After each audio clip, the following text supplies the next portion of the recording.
What is going on, guys, and welcome back. As today we are here with our newest tier list ranking all of the killers of Dead by Daylight. We have not done a tier ranking since 5.3.1 when the Cenobite, aka Pinhead, was the newest released killer into the game. Since then, we have seen 5 new killers come into Dead by Daylight. We've seen killers get reworks that include some getting huge buffs in their gameplay, others seeing minor nerfs in theirs. So it's been a while. A lot of these killers have changed. Some of them may have passed others. Some of them might still be a lower tier killer. Now, as we go into ranking these, there are all 30 killers of the game, and we'll be taking into account the killer's own abilities, their playstyle, and their add-ons. We will not be taking into account the perks that these killers have, since any killer can use any killer's perks. We'll also be judging this based on how the top tier, low tier, basically the average player for these killers. And these will be ranked not in release date order, but alphabetical order, because that's just how TierMaker has it when you upload the files. So let's get right into it. And we will be starting with the Artist. The Artist is a killer that has always been able to do a lot of things. She has great information value. She has damage value, all with her crows. Her add-ons, on the other hand, are not always the strongest, but the faster cooldowns for the crows is super useful, and being able to spread crows through other add-ons is a very handy tool. Her eerie add-ons, on the other hand, while classified as the strongest with the exposure and the undetectable, are not the best. But a good Artist player, knowing how to use her crows, knowing how to create pressure, is a very dangerous killer. And while she is not always one of the strongest killers in the game to face, she is still a very top tier, and I have full comfort placing the Artist in A. But now we jump into the first S tier killer, and it's the Blight. The Blight has had no real changes for so long. The Blight's add-ons, whether it's the Crow and the Rat, the Alchemist Ring, Compound 33, his own ability, a perkless Blight. The Blight is without a doubt the second strongest. Although with the recent rework to the nurse, we could see him finally overtake her as the strongest killer in Dead by Daylight. But as of right now, the Blight is the second strongest, which we might as well just throw Nurse up here into S immediately, even after her rework where blinks no longer count as direct attacks, not letting her be able to use perks such as No-Ed, such as Devour Hope or Starstruck. The Nurse still denies all actual gameplay of Dead by Daylight that the other 29 killers are forced to acknowledge, of vaults, of pallets. Nurse just comes right through, blinks through. She's still the strongest killer, and while Blight is closing the gap, as of right now, at this moment, I still say Nurse is the strongest, the best killer in the game. And we start off the B tier with Bubba Sawyer, the Cannibal. Bubba is a very simple killer. His add-ons, while not all the best, do have some strengths in the Primer Bulb, both of the Chilies, and the I forget what it is called, the green out of the scratch, the boosts his speed. Bubba is very easy to run, but he does have the power of his chainsaw. It is much more easy to control his than it is someone like the Hillbilly. Bubba in an open area is almost a guaranteed insta-down. The only thing that keeps him in B tier, his tantrums do help to get good distance, and he does not have many other... He does not have a chase power, he is insta-down, he cannot defend this part of the map, that part of the map at the same time, like some killers. He has no transportation, no mobility, no gen defense, and his add-ons for the most part aren't the strongest, but the ability of him as an insta-down killer and as the strongest camping killer in the game keep him in the B tier. And while the next one does have some mobility, unfortunately, the Clown is the first one you'll see in the D tier. Clown's gas, while obnoxious to deal with, Clown is not a strong killer. His traversal is too weak. I would say a buff to the Clown by just letting the yellow gas be as immediate as the pink to let him get that speed boost, get from some sides of the map, like large maps like the Garden and Joy or the Shattered Squire, would be really beneficial in modern DBD for killers like the Clown. Now, what could put him into C tier is the add-ons. And I would put Clown at the highest of D for this.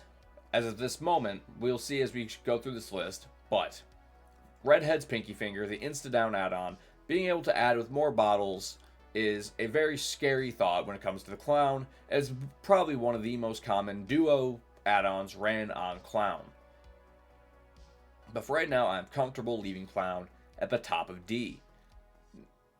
Next, we move to who I would assume is the most balanced killer in the game. While no longer available for some of the newer players, the Demogorgon is still probably the most middle of the pack killer. He has traversal, he has damaging with his lunge, he does it all. He can teleport with the portals, he is undetectable for a few seconds, he has a good array of add-ons, from increasing his undetectable length out of the portal to being able to see auras of survivors, auras of generators, faster shred cooldown on pallets, misses, hits. Demogorgon has a very good asset pool. Now, he is not the strongest in chase, because when he is getting ready to do his shred, his lunge, it's very easy to just pre-drop a pallet against a demo, or if he's holding it, you can just keep the loop, as with most killers that have something to hold, such as Nemesis's Tentacle, Huntress's Hatchet, these killers are slower than normal, and they are easy to run around a strong loop in this time. But Demo, for the most part, has always been the consistent killer of Dead by Daylight, and while some things could get changed to help him see a few slight improvements, he is not a bad killer. I think Demo is arguably the most well-rounded killer the game has to offer. Next, we move into another, I would say, B-tier killer in the Doctor. Now, the Doctor doesn't have the widest array of add-ons. His add-ons are all basically the same thing, just at higher tiers. When it comes to Calm Purple, Calm Yellow, they all are the same, just different, except for the two Eerie add-ons, the Iridescent King and Queen. Two very strong, very good add-ons, especially comboed together, to help just keep spreading the madness, especially in smaller maps such as Midwich or the Game, where the Doctor thrives.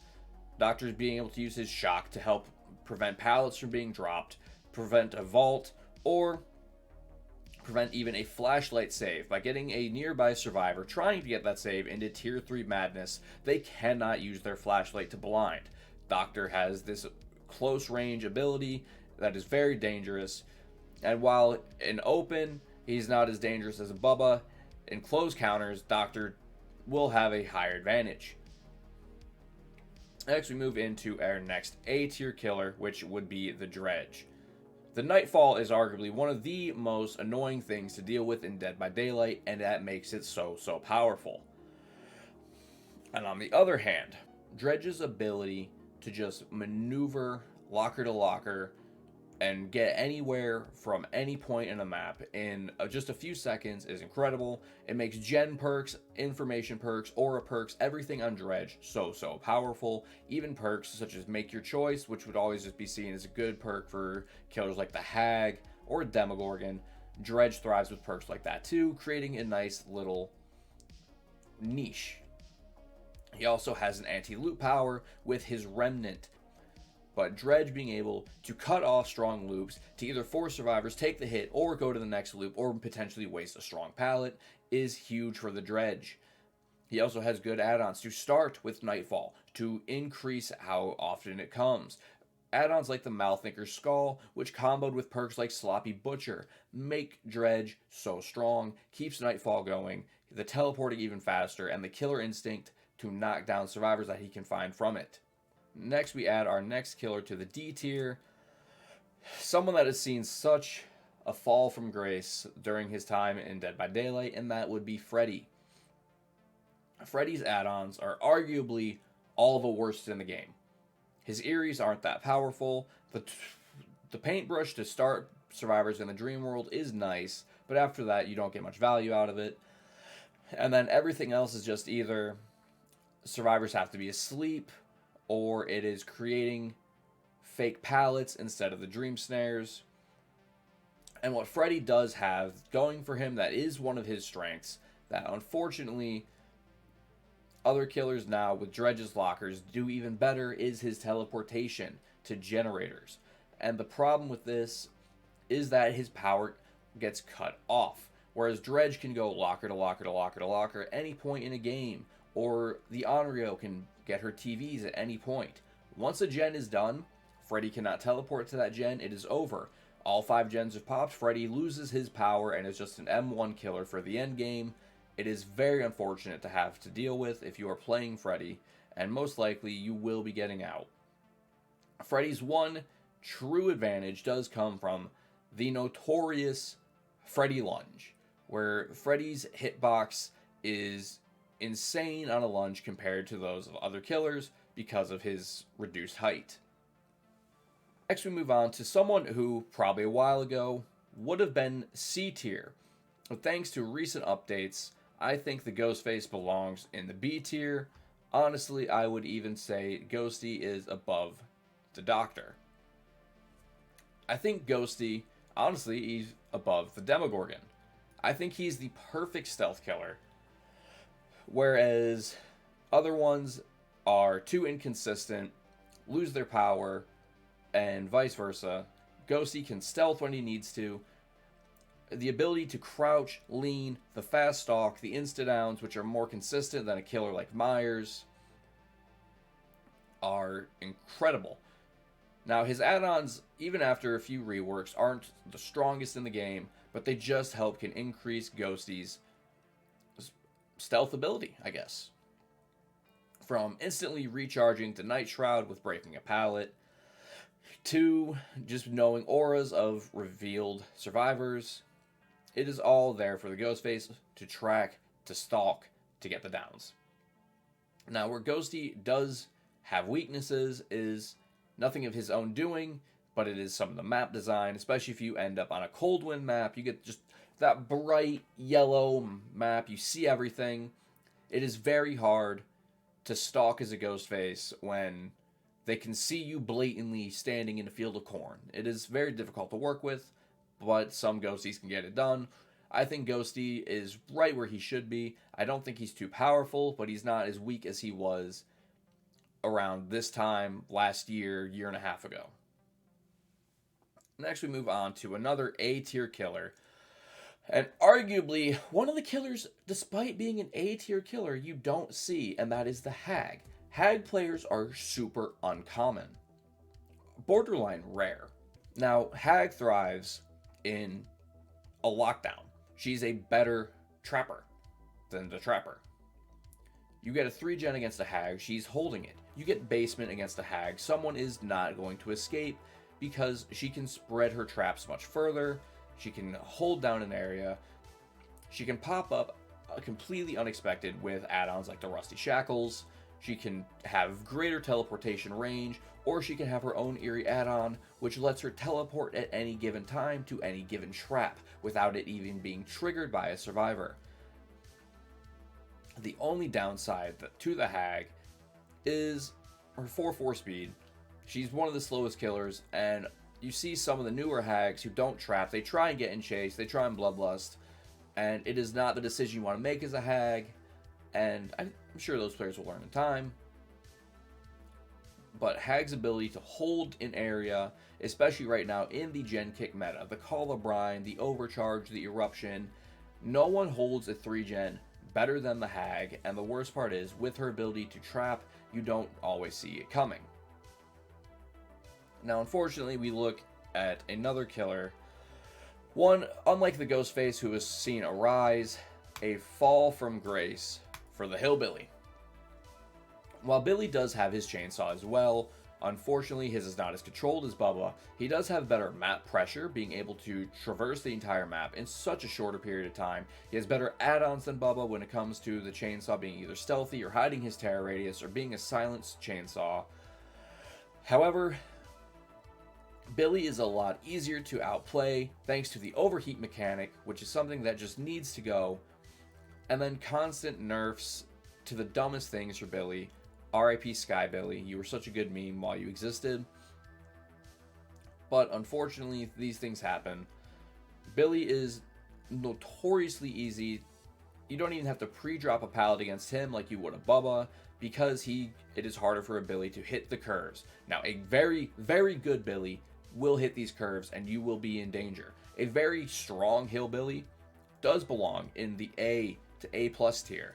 But unfortunately, when it comes to Billy, standing on his own, taking into account the average hillbilly player, C is where he belongs. Next, we move into another A tier killer, if we can drag her, which would be the Huntress. Huntress players are dangerous. Despite being one of the slower killers in the game, Huntress has a wide variety of playstyles that make her so dangerous. Whether it is someone doing a meme as an M1 Huntress, where they run, sloppy butcher, save the best for last. If they can still aim, that most likely means they have the iridescent head add-on, which is an insta-down hatchet. Very dangerous to go against. Not as dangerous as it was when they were able to hold 3, but still very powerful. And without that, there's still just your run-of-the-mill gen defense Huntress, which, once again, the gen kick meta. And probably the most dangerous Huntresses of all, no gen defense, all aura, lethal pursuer, barbecue and chili, scourge hook, floods of rage, and whatever other perk they want, be it reveal the darkness, whether it is bitter murmur. Huntress has the uncanny ability to dominate a map from the other side of it. You can just start a game and all of a sudden you are hit within the first 5 seconds from cross map. Huntress players are strong, they are dangerous, and the only thing that keeps a Huntress out is just the easily ability to loop her, which is where some survivors do make the mistake, is just keep holding the loop against her. And a lot of survivors will get nervous and throw the pallet, which is where Huntress will thrive and get that easy hit instead of you just keeping running. The secret for that is wait until the Huntress has thrown her hatchet and has to reload or bring out a new hatchet. Otherwise, you will be taking a hit there. You might be going down. The only exception would be the Oak Taft add-on, which does increase how quickly Huntress reloads hatchets she's already holding. Next, we move into DBD's newest killer, the Knight, who I personally think belongs in the C tier. Knight is very, very easy to outplay. He is annoying and one of the most obnoxious killers to go against with the guards. Knight excels in camping. Not in the same way Bubba does, but in being able to hold down an area against the guards, which can defend a gen and keep it regressing for a certain period of time. Defending and camping a hook. While the Knight isn't there, leave the guard. He's also the newest in a line of anti-loop killers, where you have a strong loop, the Knight will just leave a guard to either defend, break the pallet, and just force the survivor into the next area, next loop, kill shack, wherever, just to get out of that area. He's the newest in that, and he's arguably the worst at it compared to killers like Wesker, like the Huntress, the Artist, like Dredge. And his add-ons aren't all powerful, while he does have a very unique add-on for endgame to block, the exit gates if you're being chased by a guard, but everything else is involving guard patrol length, summoning a guard twice. They are unique add-ons, but they are nothing too game-breaking, too powerful. Next, we move into one of the most, if not the most annoying killer in the game, the Legion.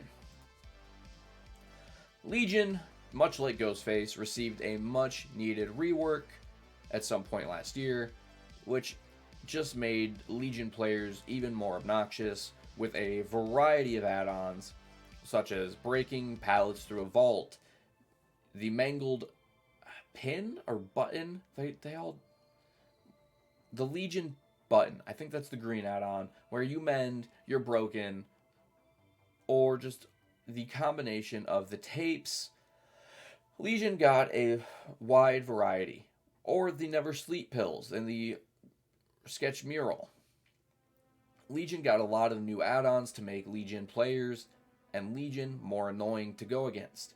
Now, the change that helps was the Thanatophobia nerf, which thankfully Legions cannot abuse anymore because it only is 2% slower versus the initial 4% and then the 5.5% that they had for about a week before reworking their rework on Thana into a nerf.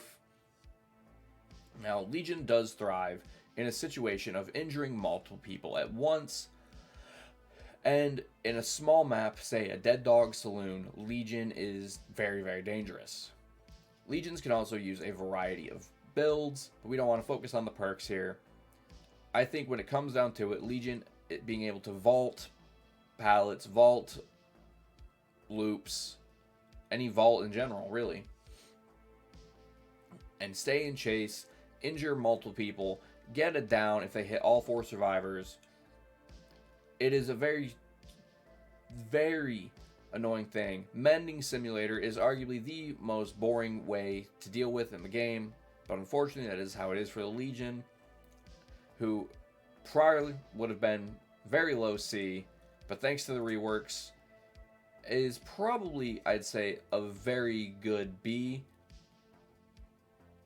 Next, we move into our next D tier killer, who is better than Freddy and better than the Clown, and that's Myers. Now, while Myers does have some of the strongest add-ons in the game, such as the Fragrant Tuft of Hair to keep permanent tier 3, permanent insta-down, or the Tombstone piece to instantly kill a player despite their hook state, Myers does not thrive thanks to his mechanic of stalking. Whereas Ghostface can stalk over and over and over and over, Myers can literally run out of his power. His early game in the tier 1 is so slow, and it is so easy to avoid him. Just crouch behind this, break this. Maps like a corn map, like an Ormond, where you can easily have line of sight breaks, prevent him from stalking, and it just makes playing Myers such a slow experience. It almost makes perks like Corrupt Intervention necessary for him, which shouldn't be the case. You shouldn't feel like you have to have all this time to set up, but unfortunately for Myers, that is how it is, and unfortunately that is how it is for the Trapper as well. Now, Myers could obviously see a few buffs in the future to probably bring him where he belongs. As someone literally considered evil incarnate, the living being of evil, it is insulting to see Mikey be such a weak killer when he could easily thrive as an A, B tier killer, living up to his name. Next, we move into the Nemesis, who I firmly believe gets the top spot in B. Nemesis thrives with map control from the zombies, being able to pressure gens, pressure hooks, and unlike the Knight, which is the one difference, the Knight can control where he leaves his guards, but they disappear after a time. The zombies are there. They will patrol an area. The AI for the zombies, while not the brightest, can be very annoying to deal with. And on top of that, the Nemesis also, except with the exception of Bubba or a killer with brutal strength, no killer eats through pallets the way Nemi does. The infection is a huge part of his kit, with only 4 syringes to remove the infection. Nemesis thrives in these situations. His add-ons to either get his tier 3 tentacle faster, the zombies move faster, are both basically staples you will see on every Nemesis, but on the occasion you do get the silent Nemesis, who destroys a zombie and his terror radius is hidden for, I do not recall at the moment, I want to say 25 seconds? A very useful tool if it wasn't for his giant footsteps that you can hear coming from a mile away. We do also have the ability to have instant exposure on whoever uses a syringe and removes the T-virus. The downside of this is most people who do use the syringe are already in an injured state instead of healthy, so you'll be using that exposure on someone probably across map and probably already hurt, which is the downside of his strongest add-ons. But outside of that, Nemi thrives in chase. He thrives in being able to do damage from a distance with a tentacle, and it all works out very well for him. Next, we put who I believe is probably the strongest killer for A tier in Oni. Now, Oni thrives only after damaging, but his ability to traverse the map when in his fury is incredible. He has the insta-down power of Bubba that he can use from any point on the map. That threw me off guard. Oni can control a game. He has the ability to slug and end a game as soon as he gets his power. He has add-ons that will reveal aura. He has add-ons that will increase the duration of his fury, increase how fast he moves, increase the amount of blood orbs that are dropped by survivors when doing an action like vaulting or throwing a pallet. Oni can control, he can use his power a stupid amount of times in such a short span because of even your healing and the blood orbs are released. Blood orbs, they just are everywhere, and if an Oni finds a confined pool of blood where someone was healing, he has his power, and he can start the hunt all over the map again, even having an add-on. So he doesn't have to run a perk like Infectious Fright, which most Onis might, but he has the power to use his weapon, and if he misses, any nearby survivors scream, and he can find you there and probably get that down. Next, we move on to the Onryo, who is probably a higher D tier killer, I would say. And while the Onryo, I think, has a better version of Freddy's power, the only downside is TVs being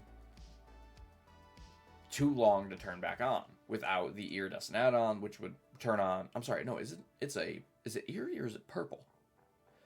But whichever add-on will turn the TVs back on after hitting someone after manifestation. Where the Onryo does thrive is the ability, such as Mikey's Tombstone, to be able to Mori anyone throughout a point in the game with her Condemned. However, the Condemned is super difficult to accomplish. It is very easy to avoid unless playing the Force Condemned playstyle, which Force Condemned Sadako would probably be a C/B tier killer, but taking into account all her playstyles, every way that she can work, Sadako probably fits right here in D. Now, next for the C tier is the Pig, who could also probably be a D tier. Pig relies a lot on RNG, especially when it comes to the helmets, the reverse bear traps. Now, without these, Pig is just a slow stealth killer because she has to be crouched for her stealth to even come into play, so she's slower than normal. Whereas Myers can be, small terror radius at any point. Wraith can cloak and go invisible. Ghostface can use his shroud at any point, whether he's crouched or not. Pig is the unfortunate worst stealth killer there is. Her dash attack is not all that impressive because it's just an injure. If it inflicted mending or broken or something else with it, it would be a huge increase to the Pig's playstyle. But unfortunately, where Pig loses out there is chase and other ways to damage. But her strength is the bear traps, which can run out. But her strength in those is mostly add-on dependent. From increasing how long it takes to search to even decreasing the timer on the bear traps in general with the tampered timer. Pig is someone who also received a bit of a buff and a nerf all in the same time, because there was the AFK Pig playstyle that was popularized for them a little bit in the middle of the summer of 2022, where a Pig would just crouch in front of a box while using the add-on that caused all survivors to start with a bear trap. Using this, the Pig was most likely able to guarantee 1, if not 2 survivors were not getting out of the game, and that their bear traps would pop, and that would be over for them. This was changed when they introduced a 5th bear trap removal. And they also increased the total RNG of the pig, where there would be a total of 12 searches between all 4 hats. So on average, every survivor would take 3 tries, but you could get 1 on 1, 2 on 4, and then 1 on 3. They changed the RNG to prevent the AFK pig playstyle, but also make it so that there were more boxes to have to check around a map, and in larger maps like RPD, like Guard and Joy, this actually does benefit. But when it comes still to her dash, or her stealth, this keeps Pig down in the C tier. Next we move into another A tier killer, who I would say is probably third. I don't know between Huntress and him. But right now I will say Pinhead fits in the A tier. The chains are an obnoxious part of Pinhead's kit to deal with when they are active. It also forces the survivors to have a secondary objective next to the generators, which is the box. Solving the box can be dangerous because of a certain playstyle for Pinhead with Franklin's and a Hoarder. I almost said Oppression, wrong twins perk. To keep the box constantly moving, to keep it always, the chain hunts always going. You also have super strong add-ons on Pinhead, like the Iridescent Lament configuration, which hides the box, so you can't see its aura unless you're within a certain distance or until the chain hunt starts. The Engineer's Fang, which is damaging with Pinhead's own chain. The only drawback being that once they are injured, instead of 3 chains tormenting them, they only get hit with 2, and that's still not that bad to deal with of a downside. You have good purple add-ons like Aura Reveal. You have the pin add-on, which will inflict mending on an injured survivor. So fresh off of a hook, you're hit with this, your base kit borrowed time is gone, your ability to use perks like Dead Hard is gone. It makes Pinhead a very strong, even tunneling killer. Now he did see nerfs to add-ons that increased the duration of how long it took to solve the box, which was a healthy change for the game. Because otherwise, using that aforementioned playstyle, it just kept constant chains over and over and over. And thankfully, that was reworked. And even that took Pinhead maybe from higher A to just mid A. He is still one of the strongest killers in the game.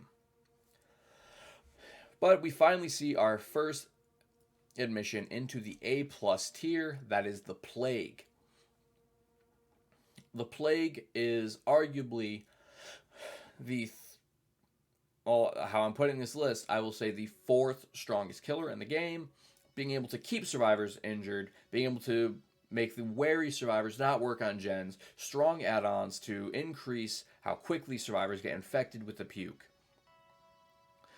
or being able to see auras of 6 survivors, being able to have her red puke, the stronger puke, which is an instant damage immediately after a gen completion, using the apples, which will create more pools of devotion and spawn more instantly infected pools for Corrupt Purge off the start of the game. And it also comes down to survivor playstyle against a Plague, because if you don't cleanse, you're always just one hit against a Plague. However, and even more dangerous maybe, is constantly cleansing. While you will be healthy, you are giving the Plague back the red Corrupt Purge, which is even more dangerous than the green because of its ability to damage and refire in a short period of time. Plague is very good at controlling a map now too. Once again, in the gen kick meta, Plague can hold this gen. Puke, puke, puke, keep them infected, keep survivors off of them. If survivors do want to use them, the gen kick meta, Plague can dominate and get them sick and instantly just destroy any progress that those gens were making. Plague is a terrifying killer, And it's always a horrifying feeling when you're playing Survivor. You see a lobby full of medkits, and you load in against a plague, and all your items are useless. Now, this is a pick back in my 5.3.1 tier list that I got some backlash for. And that is because I didn't know how to play him well at the time, and I had not seen enough people play him well. And that was Pyramid Head, who I distinctly put single-handedly in an F tier. And after taking time to learn him and understand just how strong he is, while his add-ons are completely useless, except for maybe the increased range add-ons, which is probably all you'll see on a Pyramid Head, his playstyle, his ability to zone part of the map using the Torment is incredible. He's the best tunneling killer in the game with the cages because he can just send a survivor to the cage. When you're uncaged versus unhooked, you do not get that base get borrowed time, so you are immediately able to be insta-downed, and it is a very easy thing. He also doesn't even have to hook you in the end if you are still tormented, with a guaranteed Mori, and a quick one at that to get the kill and then get back into the rest of the game. Next, we move into the Deathslinger, who I would say belongs in the B tier, and with recent nerfs last year, probably end of B. While Slinger still does thrive in having good add-ons like the Iridescent Coin to keep you exposed if he hits you from a certain distance, or the faster recovery from a missed shot, the Deathslinger does unfortunately see some changes when it comes to how they took his terror radius of 24 meters, increased it to 32, and removed his ability to quickscope. But the Slinger also thrives in close conditions, where you have a vault, he can hit you over it and drag you around, hit, force the mending. Slinger has a wide variety, and a good Deathslinger who has super good aim is most likely going to get 90% of their shots to be a hit. Next, we move on to the Spirit, who I believe is the third strongest killer in the game, someone I used to have in the S tier, but now just falls into A+. Thanks to her reworks last year, and complete overhaul of her add-ons, and the ability to actually now detect where the Spirit is phasing and coming from, takes away some of her dynamic, but not much. She still has arguably one of the strongest add-ons for any killer across the board in the Mother-Daughter ring. She also has strong add-ons like the Cherry Blossom to give killer instinct when she's near someone, or the ability to have longer duration of her phasing. It is easy to control with Spirit now. She can teleport anywhere she needs. She no longer needs to even rely on perks like Strider, like was a huge meta perk for Spirit so long ago. So despite even changes to try and nerf her, Spirit has seen a small fall, but nothing too dramatic, and still nothing to take away from her being the third, and even not competing with Blight, but a good Spirit competing with a Blight is up there. Now we move on to arguably the last entry to the D tier, and I would put Trapper. I would say Freddy's still the worst killer in the game. We'll put the Trapper here. The Trapper has received so many buffs, so many changes, and unfortunately, when it comes down to it, he's still just one of the worst killers in the game, having to scour maps for his traps, especially larger maps like Ormond, Garden Joy, where his traps can spawn on the edge. And with newer maps or indoor maps, getting all the thin little patches of grass or no grass, it's very easy to see a Trapper trap, not be caught off guard by it, and be like, oh, well, yep, there it is. Let's just disarm this. Corrupt Intervention, like mentioned with Myers previously, feels like a necessity on Trapper to try and have a chance to get set up and do things right. Whereas Myers can cause a snowball or even turn a game around with a tombstone, Trapper has nothing in that same alley, which keeps him at a massive disadvantage. Now, Trapper does have strong add-ons, like the Bloody Coil to injure a survivor who does disarm a trap, or the Iridescent Stone to reset a random trap every 30 seconds. Two very good add-ons that make playing Trapper feel more healthy, more modern, compared to how it used to. He also gets the purple add-on of the Trapper Bag, which lets him start the game with every single trap. Massive, but with a massive drawback of you can't pick the traps back up, which is why that add-on is mostly used if a trapper is picking a map or it is a basement trapper. Now we come into the last killer that I will be putting into the C tier, and I'll probably say he's the best killer for the C tier, and that is the Trickster. Trickster does not have a lot of strong add-ons. He has the Iridescent Photo Card, and that's about it. Everything else is very mediocre. He's a slow killer. His knives are a lot less accurate than a Huntress Hatchet or a Slinger Shot or even a Nemesis Whip. Now, Trickster can get a huge snowball effect from camping. He's not as good as a camper as someone like Bubba, but he can do it. Now, out in the open against a Trickster, you're most likely going to get cut down, and he will get the down.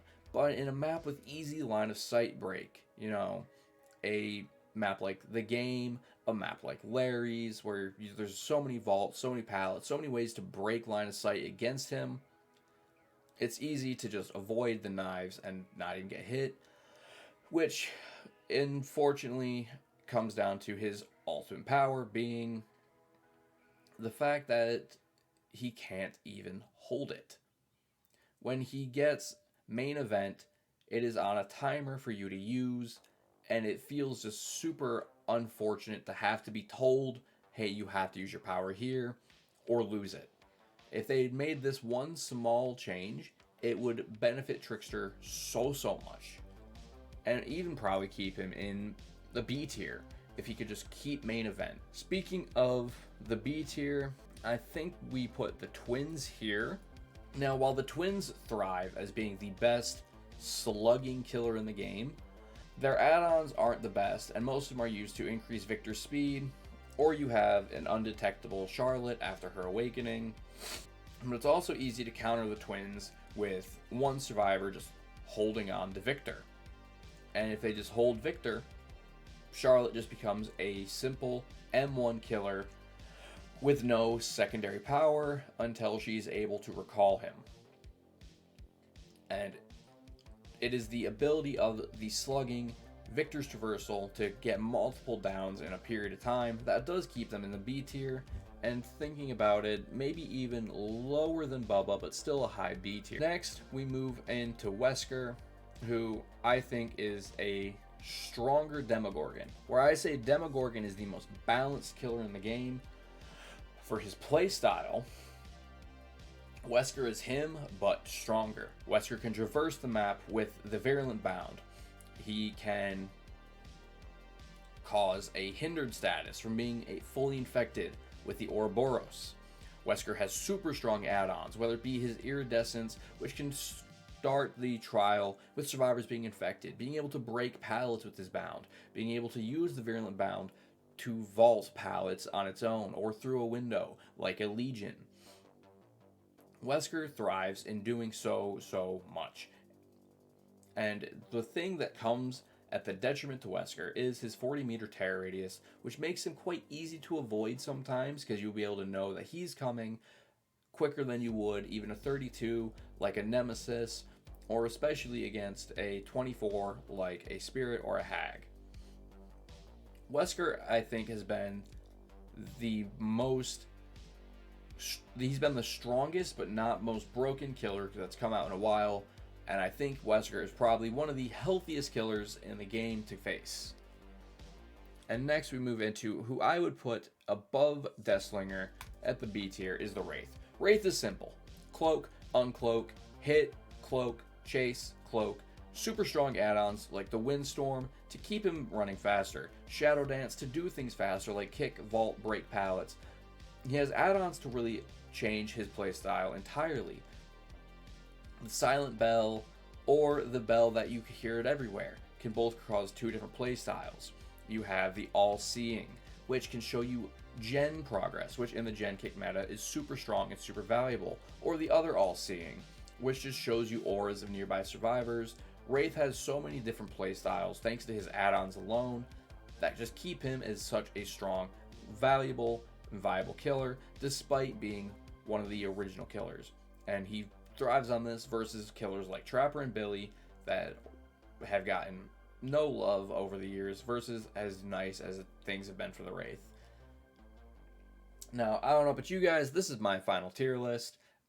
Maybe I could rework some things, but for right now, I think this is good. I think this is a nice representation. Let me know if you agree. If you disagree, leave it down below in the comments. And if you made it this far, I appreciate you. Thank you so much. Thanks for watching. Hit subscribe, and I'll see you guys in the next one.